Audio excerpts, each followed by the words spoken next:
नमस्कार दोस्तों, मैं अंकुर उपाध्याय स्वागत करता हूं आप सभी का आपके अपने YouTube channel share market analysis में। चाइना की तरफ से कल कुछ बड़ी अनाउंसमेंट आई, जिसके बाद मैंने वीडियो भी आप सभी के लिए शूट करी थी और आप सभी के साथ शेयर किया कि मेटल स्टॉक्स रडार पे रखने हैं, क्योंकि मेटल स्टॉक्स का डायरेक्ट कनेक्शन है चाइना से। वैसे कनेक्शन तो कुछ और भी स्टॉक्स का है, ऑटो स्टॉक में स्पेशली टाटा मोटर्स का, बट खबर मेटल्स के लिए थी। पूरी चीज और पूरी बातें आप सभी के साथ दोबारा एक बार शेयर करने की कोशिश करता हूं। और आज के सेशन में बाजार में जो तेजी है, इसको लीड आपके लिए मेटल सेक्टर ही करता हुआ दिख रहा है। पहले तो निफ्टी हमारा टारगेट डन हो गया है 19,350 का। Congratulations to all. सबसे पहले मैं आपको बताऊं, मेटल इंडेक्स 2% से ज्यादा की तेजी है। दो चीजें हैं, ये तेजी कितनी टिकाऊ है, इस तेजी में खरीदारी करनी है या बिकवाली करनी है, ये दो तीन चीजें मैं आप सभी के साथ शेयर करना चाहता हूं। सबसे पहले चाइना ने कल क्या अनाउंस किया वो समझ लीजिए। उनकी स्थिति इस समय बहुत ज्यादा खराब है और उनकी रियल एस्टेट में एक कंपनी है एवरग्रांडे, जिसने बैंकरप्सी फाइल कर दी है, दिवालिया घोषित कर दिया है अपने आप को। और ये अभी नहीं करा, 1 महीना हो गया। जिसके बाद चाइना में ऑलमोस्ट मतलब हर कोई यही कहने लगा भैया रिसेशन की तरफ जा रहा है चाइना, बड़ी मंदी चल रही है। तो चाइना ने अपने रेट कट करे। रेट कट होते हैं ताकि इकोनॉमी को बूस्ट कर सके, इकोनॉमी को थोड़ा सा सहारा मिले और ग्रोथ लौटे। तो चाइना ने रेट कट करे।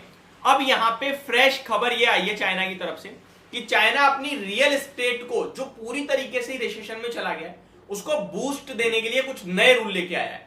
सबसे पहला रूल फर्स्ट होम बायर्स के लिए, जो पहला घर खरीद रहे हैं अपना, उनको मिनिमम 20% डाउन पेमेंट करनी होगी। वैसे क्या होता है, आप लोन करा लेते हो 90% का, रियल एस्टेट पे पैसा पहुंचता नहीं, तो यहां आपको क्या होगा, लोन कराना होगा, डाउन पेमेंट 20% देनी ही देनी होगी। मिनिमम क्राइटेरिया रखते हैं फर्स्ट होम बायर के लिए, और सेकंड होम बायर के लिए 30% मिनिमम डाउन पेमेंट देनी होगी। सिर्फ इतना ही नहीं, रियल एस्टेट को और बूस्ट करने के लिए उन्होंने कहा है कि अब जो लोग घर खरीद रहे हैं उनके लिए लोन लेने में ब्याज कम जाएगी। इंटरेस्ट रेट भी उन्होंने घटाए हैं होम लोन के रिगार्डिंग। तो ये 2-3 बड़े काम करते हुए दिखिए चाइना की सरकार अपनी रियल एस्टेट के लिए। अब इसके बाद से क्या हो रहा है, अब आपको पता है घर बनने में सबसे ज्यादा क्या यूज होता है। एक कंट्री की अगर आप ग्रोथ देखना चाहते हो ना, तो बस ये देख लो रियल एस्टेट किस हिसाब से कर रहा है। क्योंकि घर बनने में केवल रियल एस्टेट का हाथ नहीं होता, घर बनने में होता है हर एक सेक्टर का कहीं ना कहीं अपना योगदान, आप ये कह सकते हैं। जब घर बनता है तो सीमेंट भी लगता है, तो सीमेंट सेक्टर इंक्लूड हो गया। जब घर बनता है तो मेटल्स भी यूज होते हैं, स्टील के रूप में या किसी के रूप में भी, तो मेटल सेक्टर भी इंक्लूड हो गया। जब घर बनता है तो बनने के बाद फर्नीचर यूज होता है, तो फिर आपका सेंचुरी प्लाई वगैरह, ये अपने भारत के हिसाब से देखें तो ये भी हो गया। फिर सैनिटरी सैनिवेयर भी यूज होते हैं, तो ये भी आ गया आपका। पेंट होता है तो पेंट सेक्टर भी आ गया आपका। तो जब घर बनता है तो हर एक सेक्टर में कहीं ना कहीं ग्रोथ आती है, लौटती है और तेजी बनती है। अब चाइना क्या है, चाइना रियल एस्टेट को बूस्ट करने की कोशिश कर रहा है। चाइना क्या है, चाइना दुनिया का सबसे बड़ा मेटल्स में कंज्यूमर एंड प्रोड्यूसर है। अब ऐसे में जब सबसे बड़ा मेटल का कंज्यूमर और प्रोड्यूसर है, वो अपनी इकोनॉमी को बूस्ट करने की कोशिश कर रहा है, तो देन डेफिनेटली मेटल स्टॉक्स के लिए बहुत पॉजिटिव है। क्योंकि बाकी कोई सीमेंट सेक्टर की कंपनियां तो ऐसी है नहीं जो चाइना से ज्यादा मैटर करती हैं, केवल मेटल ही मैटर करता है। इसीलिए देख सकते हैं आप आज के सेशन में मेटल में शानदार तेजी बनते हुए दिख रही है। सबसे पहले बात करूंगा टाटा स्टील के लिए, 4.25% ऊपर 127। अगर आप मेरे रेगुलर व्यूअर हो तो 110 रुपए में मैंने एक चीज आपके साथ शेयर करी थी कि ये स्टॉक अगले 2 साल में 24 महीने में मैक्सिमम क्राइटेरिया लेके जा रहा हूं मैं, 140 रुपए दिखाएगा।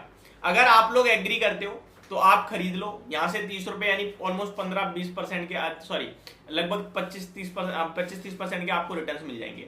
अगर आप एग्री करते हो तो डेफिनेटली ले सकते हो, और अगर नहीं करते हो तो फिर आप बैठो। 95 रुपए बेस्ट लेवल होगा। इनफैक्ट मैंने 95 रुपए पे भी आप सभी के साथ इस स्टॉक को बाइंग के लिए शेयर किया था और ये स्टॉक आया भी था 95 रुपए। तो लॉन्ग टर्म के टारगेट्स डन होते हुए दिख रहे हैं। लेकिन अब सवाल उठता है भैया वो सारी बात छोड़ो, अभी के लिए बताओ अभी क्या करें क्या ना करें।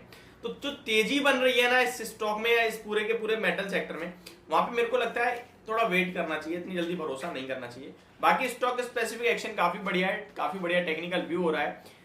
मेटल्स की बात की जाए तो अगर टाटा स्टील की बात की जाए तो टेक्निकली स्टॉक में ब्रेकआउट हुआ, स्टॉक ने हाई दिखा दी है, अब ऊपर के लिए फ्रेश खुला हुआ है 135 तक के लिए लेवल। तो वन साइड ऊपर जाता है या फिर रुक रुक के जाता है, वो देखने वाली बात है। फ्रेश एंट्री थोड़ा रिस्की हो सकती है, बाकी आपकी इच्छा है। मेटल्स में हमारा जो फेवरेट रहा है वो रहा है हिंडाल्को। 472 हो गया है, 420 रुपए पे आपको खूब खरीदने के लिए बोला, 440 और 480 और फाइनल 500 रुपए के टारगेट के लिए। लॉन्ग टर्म टारगेट 550 के भी रखे हुए हैं। ये स्टॉक टेंशन फ्री होल्ड करो, पैसा बना के देगा। एल्यूमिनियम की आगे चलकर डिमांड अच्छी खासी दिखती है मुझे, और उतनी सप्लाई होगी नहीं जिसके चलते स्टॉक्स में और तेजी बनेगी। लास्ट वेदांता के ऊपर भी मैं कंटिन्यू आप सभी के साथ बात करता हूँ। वेदांता के लिए आज कोई खबर भी आती हुई दिखी है, जो मैं आप सभी के साथ, हो सकता है वीकेंड है, आराम से 2 दिन की छुट्टी है, जाके सारी खबरें आपके साथ शेयर करूंगा।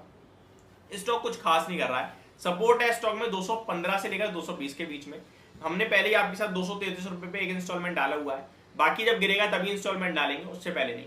तो ये मेरी तरफ से आपके लिए पूरी की पूरी मेटल स्टॉक्स और चाइना से रिलेटेड जो खबर थी वो मैंने शेयर करी। होप आप लोगों को क्लियरली समझ और पसंद होना होगी video. Thank you so much for watching this video. Have a great day guys.